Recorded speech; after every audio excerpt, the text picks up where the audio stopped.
So look, I know this sounds like some reverse psychology BS, but hear me out. The more you desperately want your eggs back, the less likely they are to actually come back. And I'm not talking about playing hard to get here or pretending you don't care. I'm talking about something much deeper and much harder, okay?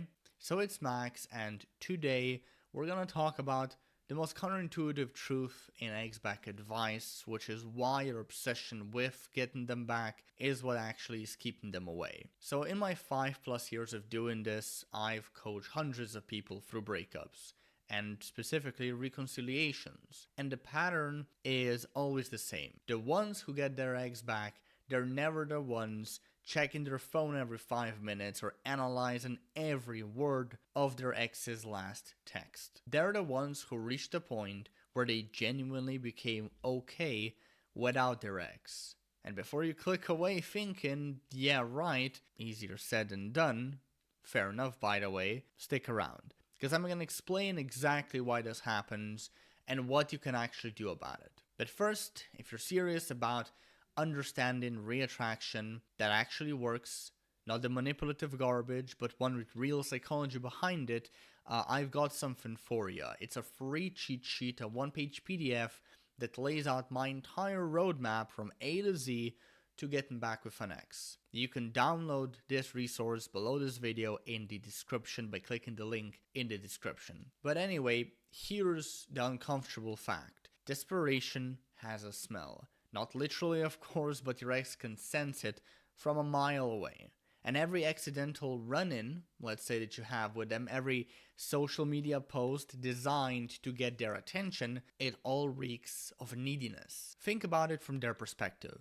So they broke up with you because at some level they lost attraction for whatever reason. And now you're chasing them. You're begging them, maybe even, trying to convince them that it was a mistake. And what does that communicate? That you have nothing better going on in your life, that your entire world revolves around them, that you can function without them. Now, obviously, is that attractive? Hell no. It's a relationship equivalent of a used car salesman following you around the lot, desperately trying to close the deal. And the harder they push, the faster you wanna run. So when I was trying to get my ex back years ago now, I sent her, for example, a really long ass message about how I changed, how things would be different if they only gave me another shot. And do you know what she did? She screenshotted it, showed it to her friends. Not because she was considering taking me back, but because my desperation was just so annoying and uncomfortable, it was even funny. Like she needed to share it with someone. Now here's what actually creates attraction. Scarcity and in a very minor way, even mystery. So when your ex knows that they can have you back anytime they want, that's the problem. Like why would they want you at that point? You've removed all uncertainty, all challenge, all intrigue from the equation. But when you stop chasing, genuinely stop chasing after them, not as a tactic, but simply because you value yourself, something shifts. Not always, but often. And often enough, your ex has to face this reality that they might actually lose you, that you might actually find someone else and move on, that the door they thought would always be open might actually close. Now, again, this isn't about playing games. This really is about just human psychology. Like, we value what we might lose far more than what we know we'll always have. And besides, like I said, this mentality, this philosophy even, it's something an attractive person has internalized, and you want to be that kind of a person. So when you stop wanting your eggs back desperately, or at least you stop any forward movement in terms of behavior, you become or start becoming the person who walked away. You become the person who chose themselves. And paradoxically, that makes you infinitely more attractive than the person just waiting by the phone, waiting on the sidelines for their ex to take them back. I've seen this countless of times. I know it works. It might not sound ethical if you look at it through the lens of like performance behaviors and tactics, but I'm not making that point. My point is that this should be a mindset that you adopt rather than a tactic.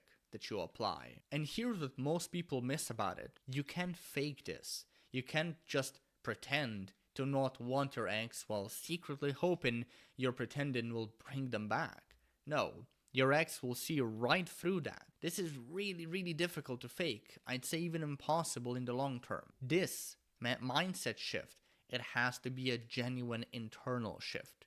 You have to actually get to a place where you would be okay if they never came back, where your happiness isn't dependent on them choosing you, where you've built a life that's actually worth living and it's fun and exciting and it's meaningful without them. Now, how do you get there? It's a long story, but here are just some general guidelines to focus on. And then if you want to go deeper into them, you can download that free cheat sheet that I mentioned, link in the description below, or you can check out my other videos because they unpack these guidelines even further. But to get back to the point, first, implement proper no contact.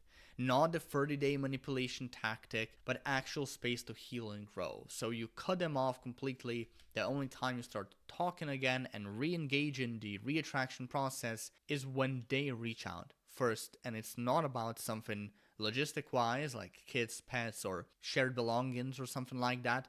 But when they reach out because they clearly want to hear from you about something, let's say, personal. But during this time, stop stalking them, stop talking to them, unfollow them, maybe even delete their number if it's a real problem. Stop hanging out with mutual friends, stop living in the past. Second, invest your energy into yourself. Not to make them jealous, not to win them back, but because you deserve a good life regardless of what they do. So what I mean by this is go hit the gym, start eating healthy if you're not.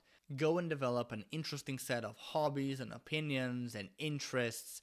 Go work on your insecurities, your childhood trauma. Go read more cool books. Get smarter. Work more. Rest better. Just take care of your life. Take care of like the essential areas of your life, like your other relationships, your health, and your financial life, for example. Reconnecting with friends and dating around other people, that's also something to keep in mind that you should do when it comes to this point. And third, date yourself. Now, I mean, treat yourself the way you wish that you'd be treated.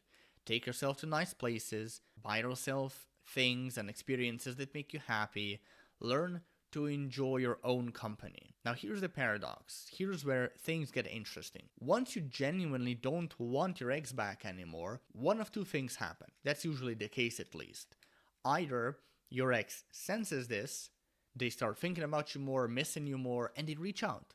Suddenly interested maybe in the person that you're becoming. And that's when it is the best place and the best time and place to start the reattraction process by inviting them on a date. I go deeper into this in my other videos, so I will not dwell in it now, but that's one way that this can pan out. Another way is that they don't reach out and you essentially, eventually realize that you're actually fine with that. So either outcome, either conclusion is a win. Think about it for a second.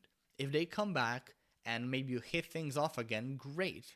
I wish you good luck, but now you're choosing them at least from a place of strength, not desperation. You can actually evaluate whether this relationship is good for you or not. And if they don't come back, well, you've already built a life that you love, a life that you enjoy, where you don't need another person to make it perfect, to make it great and meaningful or whatever. You've already become someone who doesn't need someone else to be or to feel complete. So again, this isn't about tricks or strategies. This is really about becoming genuinely attractive. The person your ex fell for maybe in the beginning of the relationship where you weren't desperate. You didn't make them your entire world. You weren't chasing after them all the fucking time. That's who you need to become again. And perhaps we can even argue a better version of yourself. But again, you want to do it with the right intentions, not for them, but for yourself. So that's the video. Hope you enjoyed it. If you want to grab that free cheat sheet I mentioned, I implore you, go and download it via the link in the description below this video. It goes through my entire reattraction process, my process for mending a relationship from A to Z, giving you hand-holding practically every step of the way. And there's links inside to like even deeper guides on all the principles in this cheat sheet. it really is a good system that I have put together. Not a foolproof one, it doesn't guarantee results, but it's healthy and it's effective. So maybe it helps you, maybe it doesn't. Download it today, and that's it from my side. Thanks for watching this video.